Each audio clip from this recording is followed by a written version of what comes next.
Eu sempre saí do Brasil sabendo que eu não ia voltar. Então eu não sinto esse mixed feelings que todo mundo tem, assim, de ir pro Brasil e falar assim, nossa, ainda penso. Eu não tenho muito isso. Eu sempre saí muito determinada, e eu acho que eu sou muito determinada na minha vida. Sempre soube que eu queria morar fora e eu cheguei aqui, me adaptei. É como se eu não tivesse essa questão na minha cabeça. Já tive para poder ir para outros lugares, mas não para o Brasil. Okay. Não porque eu odeio o Brasil, não. Eu realmente amo o Brasil, mas eu sempre, enfim, sempre fui muito detached, né, da minha família, das pessoas, muito curiosa. Então acho que para mim nunca foi uma questão. Mas eu tenho saudade da comida, das pessoas, do aconchego, do como a gente das conversas. Eu acho que o brasileiro, tudo bem, pode ser minha bubble também do Brasil, de São Paulo, mas a gente é muito mais aberto para falar de vários tópicos, que aqui a gente acha que a Holanda é um país super aberto, mas é um país, na verdade, muito conservador. Né, só olhar os resultados das eleições. Então, é um país muito conservador. Então, eu sinto saudade de conversar coisas muito cabeças com as pessoas que eu tinha no Brasil, em São Paulo, que aqui os holandeses, na minha opinião, não têm uma profundidade para falar sobre. Concordo. Mesmo falando a língua e tentando me caber, tem coisas que a gente é muito mais profundo. Eu acredito que o brasileiro, de novo, por conta de competição e tudo, a gente tem que ter uma quantidade de conhecimento, talvez não tão aprofundada, mas um pouquinho mais rasa, de muito mais coisas. Mas isso não só o brasileiro. Quando eu converso com amigos de, sei lá, Nigéria, países latinos e tudo, geralmente países com uma economia um pouco menos desenvolvida, você tem que matar um leão por dia. Então, para você conseguir o seu lugar ao sol e você conseguir crescer um pouquinho mais, você tem que ter uma quantidade de conhecimento muito mais abrangente.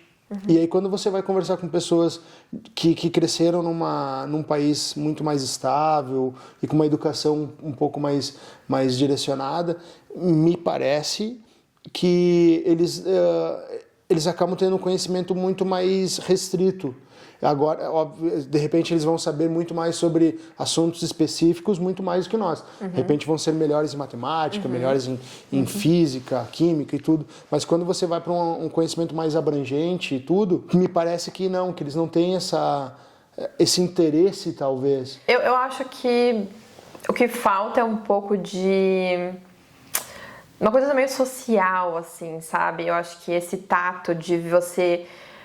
a gente nasce com isso, sabe? A gente ajuda o vizinho, a gente tem a gente cresce assim um pouquinho mais olhando ao redor. E eu acho que é uma coisa que falta para eles. Então eles podem ser muito bons no racional.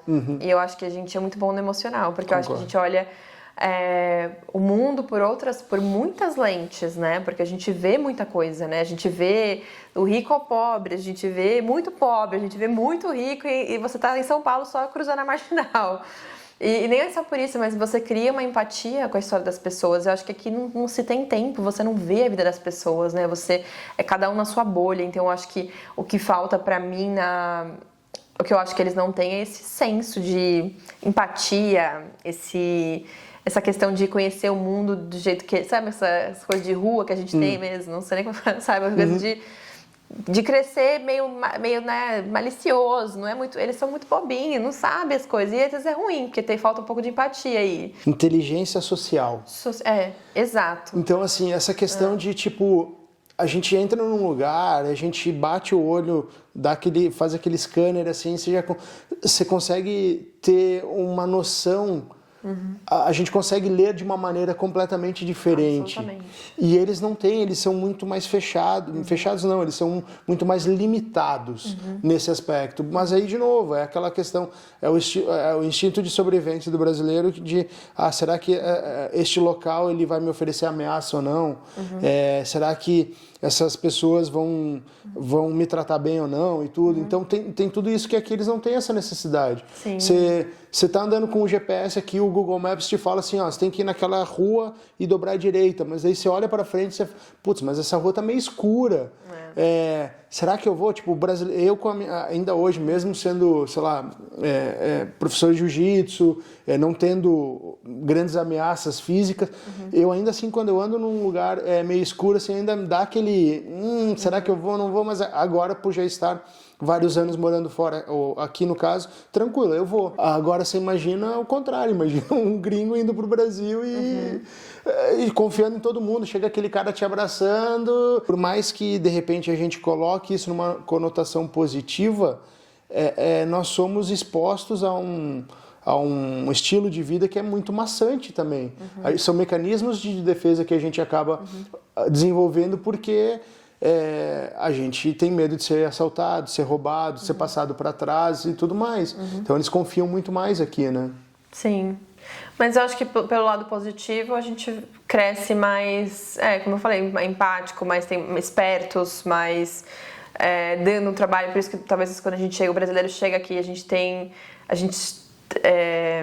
succeed, né? A gente prospera, porque eu acho que a gente tem também tem essa parte positiva, de que a gente tem que fazer isso no nosso país de graça. A gente vem aqui, faz de graça também e ganha, consegue se prosperar bastante. Então eu acho que mas realmente a gente tem a gente tem que aprender a não ser tão ingênuo, né? Em muitas coisas a gente fica mais esperto.